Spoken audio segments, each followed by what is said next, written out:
Ligtas at maayos na paghatid ng relief goods para sa mga biktima ng lindol sa General Santos City. Nagsagawa ng security at coordination activities ang mga tauhan ng Regional Maritime Unit 11 sa pangunguna ni Police Colonel Melvin L. Laguros upang matiyak ang ligtas, maayos at mabilis na paghatid ng mga relief goods para sa mga biktima ng 7.8 magnitude na lindol sa General Santos City. Noong ika-14 ng Hunyo taong kasalukuyan bandang alas 8 ng umaga, nagtungo ang mga personnel ng RMU 11 sa SM Eculan, Matina Aplay, Davao City bilang bahagi ng Humanitarian Assistance Operation para sa mga lugar na naapektuhan ng kalamidad. Ang mga ayuda ay isinakay sa 5 wing van at isang man truck ng PNP Maritime Group na naglalaman ng humigit kumulang 3,333 kahon ng tubig.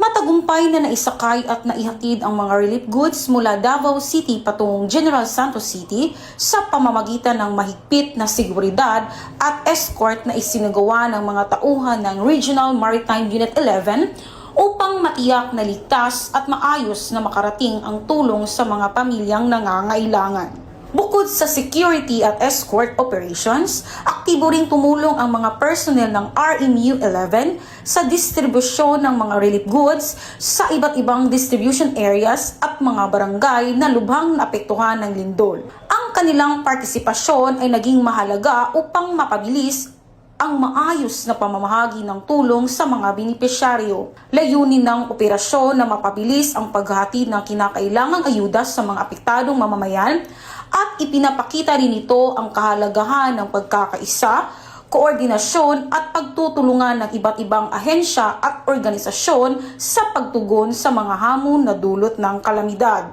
Patuloy namang nakahanda ang kapulisan na suportahan ang mga humanitarian at disaster response operations bilang bahagi ng kanilang tungkuling maglingkod at magprotekta sa mamayan sa panahon ng sakuna.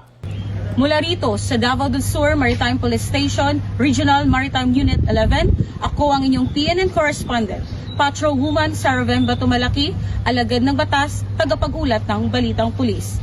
Ito ang bagong PNP para sa bagong Pilipinas. Serbisyong mabilis, tapat at nararamdaman.